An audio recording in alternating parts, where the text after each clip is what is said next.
Ahmedabad cyber crime બ્રાન્ચનો મોટો સપાટો. ACP હાર્દિક માકડિયાની નેતૃત્વમાં cyber પોલીસે ₹10 કરોડની તોતિંગ ખંડણી માંગતી ખતરનાક હની ટ્રેપ ગેંગના 2 મુખ્ય સૂત્રધારોને ઝડપી પાડ્યા છે. આ ટોળકીએ ફરિયાદીને સૌપ્રથમ પ્રેમજાળમાં ફસાવીને ત્યારબાદ અંગત પળોનો ન્યૂડ વિડીયો ગુપ્ત રીતે રેકોર્ડ કરીને બ્લેકમેલ જેવો ખેલ રચ્યો હતો. આ હની ટ્રેપનો માસ્ટરમાઇન્ડ અન્ય કોઈ નહીં પરંતુ સત્યા ટાઈમ્સ અખબારનો તંત્રી અશ્વિન લક્ષ્મીકાંત ચૌહાણ છે અને તેની સાગીરત સુનિતા ઉર્ફે તેની રાજપૂત છે. આ બંને ભેગા મળીને વિડીયો સોશિયલ મીડિયા અને ન્યૂઝપેપરમાં વાયરલ કરવાની ધમકી આપી હતી. ₹10 કરોડની માંગણી કરી હતી અને 24 કલાકમાં ₹7 કરોડ આપવા અલ્ટિમેટમ આપ્યું હતું. જોકે ટેકનિકલ સર્વેલન્સના આધારે સાયબર ક્રાઇમને આ ગેંગને દબોચી લીધી છે. આરોપીઓ પાસેથી મોબાઈલ અને કોમ્પ્યુટર સહિતના ડિજિટલ પુરાવા જપ્ત કરીને પોલીસે આ હની ટ્રેપનું જાળ કેટલું ઊંડું છે તેની તપાસ હાથ ધરી છે. સાવધાન રહેજો, કારણ કે આની ટ્રેપનું એક ક્લિક તમને પણ કંગાળ કરી શકે છે.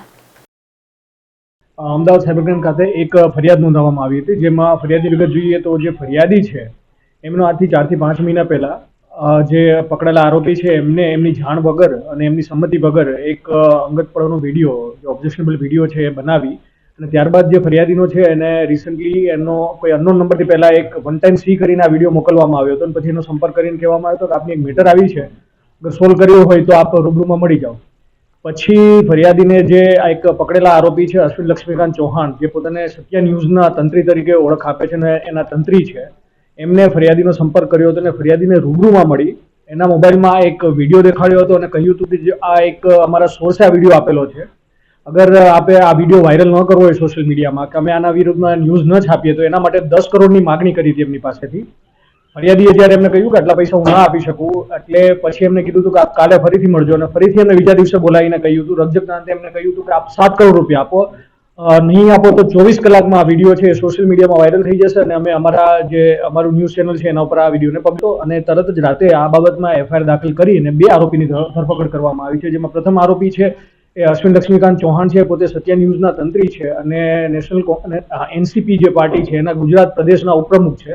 આ ઉપરાંત બીજા જે આરોપી છે જે સુનિતા ઉર્ફે એની રાજપૂત, એ આ જે ષડયંત્રના મુખ્ય માસ્ટરમાઇન્ડ છે. આ વિડીયો જે છે એમના ઘરે જ એમને એક સ્પાય કેમેરો લગાવીને બનાવેલો હતો અને એક એમના બોયફ્રેન્ડ જે હાલમાં ફરાર છે પરમજીત સિંઘ ઉર્ફે બિન્ની સિંઘ, જે એક જીમના ઇન્સ્ટ્રક્ટર છે, એમને બેને મળીને આ કાવતરું રચ્યું હતું અને પછી એમને સંપર્ક કર્યો હતો અશ્વિન ચૌહાણનો અને એમના થ્રુ આ જે 10 કરોડની જે ખંડણી છે એમની પાસેની માંગી હતી. તો આ ગુનામાં બંને આરોપીની ધરપકડ કરવામાં આવી છે. વિડીયો કોની સાથે બન્યો છે, કઈ જગ્યાએ બન્યો છે અને આશય શું હતો?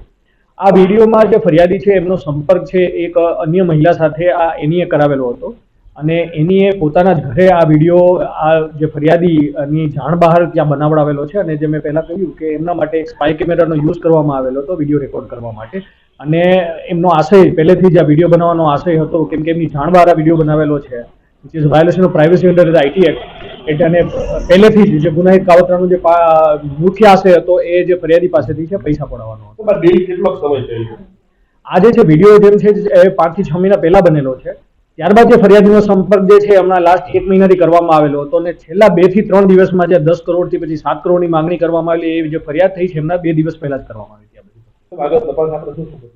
આ બાદ અમે એવી તપાસ કરી રહ્યા છીએ કે જે આરોપી જે પકડાયેલ એની રાજપૂત છે, એના બોયફ્રેન્ડ હાલમાં ફરાર હોય તો એની બી ધરપકડ કરવા માટે અમે અમારી ટીમો કાર્યરત કરી છે. આ ઉપરાંત બીજા કેટલા લોકો સાથે આ ગેંગે આવી રીતના કૃત્ય કરીને હની ટ્રેપ કરીને એમની પાસેથી ખંડણી મેળવી છે એની અમે તપાસ કરી રહ્યા છીએ. પ્રાથમિક તપાસમાં એ આવ્યું છે કે જે આરોપી છે એની રાજપૂત અને એના બોયફ્રેન્ડ જે હાલમાં ફરાર છે બિન્ની સિંઘ, એમની વિરુદ્ધમાં આનંદનગર પોલીસ સ્ટેશનમાં 2020માં એક ગુનો નોંધવામાં આવ્યો હતો, જેમાં બી આ બંનેએ કોઈના ઘરમાં ઘૂસીને ખોટી પોલીસની ઓળખ આપીને એમની પાસેથી માતબર રકમ મેળવેલી હતી. અને આ પ્રકારના જો કોઈ બીજા ગુના છે તો એની અમે તપાસ કરી રહ્યા છીએ. કેમ કે હજી કોઈ પૈસા એમને મળેલા નથી એટલે અન્ય બી એક આરોપી હજી ફરાર છે, મળીએથી આ પૂરા ષડયંત્રમાં કોનો કેટલો રોલ છે એ વિગતો આગળ જોડાવ.